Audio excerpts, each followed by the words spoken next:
வணக்கம். கலாம் ஆண்டு 6 மாதம் 5 நாள் 11 சனிக்கிழமை பிப்ரவரி 21, 2026. இன்றைய நம்பிக்கை செய்திகள். விகோ செயற்கைக்கோள் திட்ட மாணவர்கள் அழகப்பா பல்கலைக்கழகம் ஆய்வுக்கூடத்தில் ஆய்வு. அரியக்குடி அரசு பள்ளி மாணவர்கள் அனுப்பிய விகோ சேட்டிலைட் அது அனுப்பிய தகவல்களை 2 நாட்களாக தாமும் மனோஜ் மற்றும் டீம் ஆய்வு செய்து வருவதாகவும், இந்த செயற்கைக்கோளின் நோக்கம் பயிர்களில் பூஞ்சை ஏற்படுவதை முன்கூட்டியே கண்டறிவது.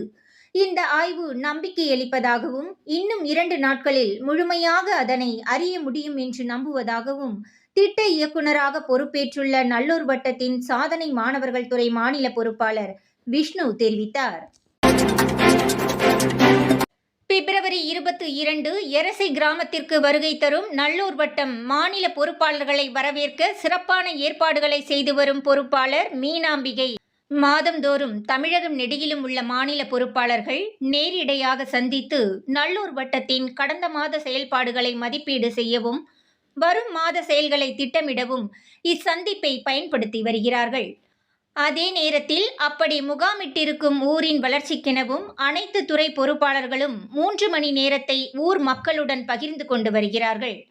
சென்ற மாதம் காஞ்சிபுரம் மாவட்டம் தேவரியம்பாக்கத்தினை தொடர்ந்து நடைபெறும் பிப்ரவரி மாதம் 22ஆம் தேதி தேனி மாவட்டம் எரசக்க நாய்க்கனூரில் இந்த மாநில பொறுப்பாளர்கள் முகாம் நடைபெற முடிவு செய்யப்பட்டதை தொடர்ந்து அவர்களை வரவேற்று முகாம் சிறக்க அனைத்து ஏற்பாடுகளையும் சிறப்பாக செய்து வரும் எரசை கிராம வளர்ச்சி குழுவிற்கு பொறுப்பேற்று வழிநடத்தி வருகிறார் பெண் ஆளுமைத்துறை மாநில பொறுப்பாளர் மீனாம்பிகை.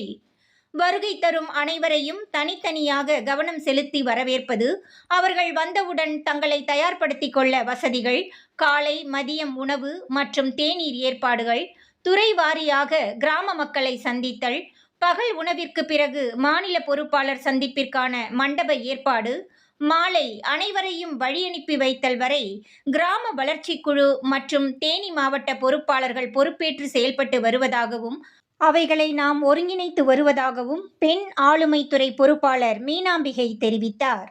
நம்பிக்கை செய்திகளுக்காக சென்னையிலிருந்து தயாநிதி.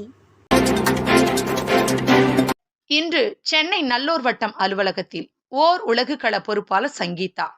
பிப்ரவரி 20 அன்று நல்லூர் வட்டம் ஓர் உலகுகள பொறுப்பாளர் சங்கீதா அவர்கள் தமது தோழி டாக்டர் ஸ்ரீமதி அவர்களுடன் நல்லூர் வட்டம் அலுவலகம் வருகை தந்தார். சிவகாசியை சேர்ந்த டாக்டர் ஸ்ரீமதி அவர்கள் யோகா சிகிச்சை நிபுணர் மற்றும் கன்சல்டன்ட். நல்லூர் வட்டத்தை அறிந்ததில் மிகவும் மகிழ்ச்சி அடைவதாகவும், தாமும் இந்த மகத்தான பணியில் ஈடுபட ஆவலாய் உள்ளதாக டாக்டர் ஸ்ரீமதி தெரிவித்ததாகவும், அதே நேரத்தில் விருதுநகர் மாவட்டம் முன்னாள் மாவட்ட பொறுப்பாளர் மருந்து விநியோகஸ்தர் காளியப்பன் தமது புதிய இல்லத்தின் புதுமனை புகுவிழாவிற்கு அழைப்பு விடுக்க வந்திருந்ததாகவும் இளைஞர் களம் தனுஷ் தெரிவித்தார். தமிழகத்தில் இரத்த தான செயல்பாட்டாளர்களை ஒருங்கிணைக்கும் பணியில் உஷா. ஒற்றுமையே பலம், சக்தி வாய்ந்த ஒன்றும் இணைந்தால் 2 அல்ல, அது 11. அப்படி நல்லூர் வட்டம் இரத்த தானத்துறையின் மாநில பொறுப்பாளர் காஞ்சிபுரம் உஷா, திண்டுக்கல் மாவட்டத்தில் இரத்த தான பணியை தொடர்ந்து செய்து கொண்டிருக்கும் குழந்தைவேல்சாமி அவர்களை அவரது அலுவலகத்தில் சந்தித்து பாராட்டு தெரிவித்தார். அதே போன்று குழந்தை வேலுச்சாமி அவர்களும் உஷா அவர்களது இரத்த தானத்துறை செயல்பாட்டினை வெகுவாக பாராட்டியதாக உஷா தெரிவித்தார்.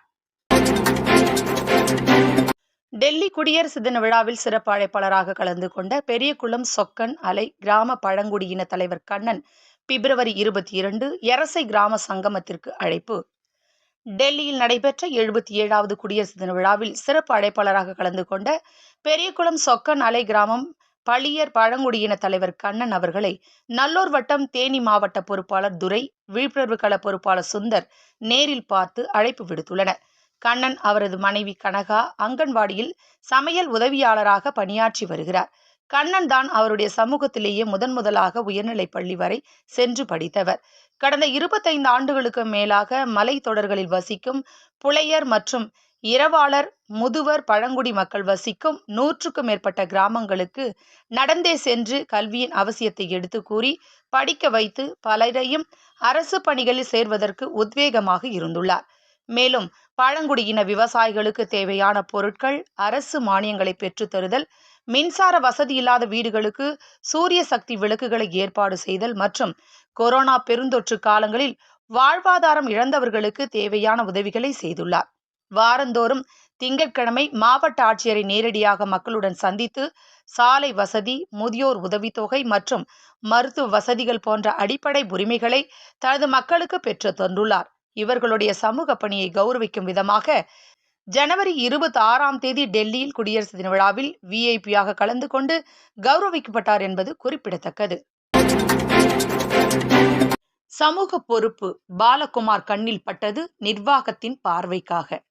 திண்டுக்கல் மாவட்டம் பழனி வட்டம் பழனியிலிருந்து வரும்போது காரமடை பேருந்து நிறுத்தத்தை அடுத்து மருத்துவ பூங்கா எதிரிலுள்ள மின் கம்பத்தில் கொக்கி போட்டு சாலை நெடுக டியூப்லைட் எரிகிறது. ஆக இந்த பணியை விசேஷ காலங்களில் கான்ட்ராக்டர் எடுக்கும் ஒப்பந்ததாரர்கள் சாலையோரங்களில் டியூப்லைட்டுகளை எரிய விட ஜெனரேட்டரை தான் பயன்படுத்தியிருக்க வேண்டும். ஆனால் பழனியில் பல இடங்களில் சாலையோர மின் கம்பங்களில் சட்டத்திற்கு புறம்பாக கொக்கி போட்டு எடுத்து பல நாட்கள் எரிய விடுகின்றனர். இது சம்பந்தமாக சம்பந்தப்பட்ட மின்துறையில் பலமுறை புகார் அளித்தும் இது தொடர்கிறது.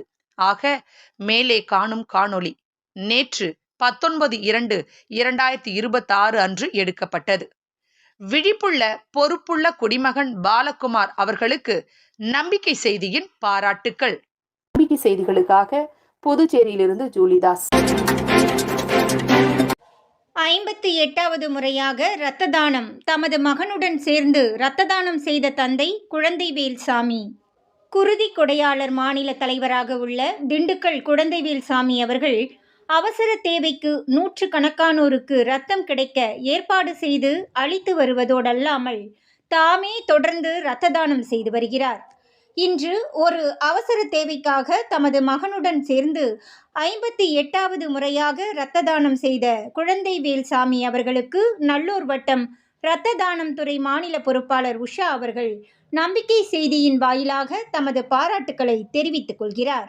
நம்பிக்கை செய்திகளுக்காக சென்னையிலிருந்து தயாநிதி. இத்துடன் இன்றைய நம்பிக்கை செய்திகள் நிறைவடைந்தன.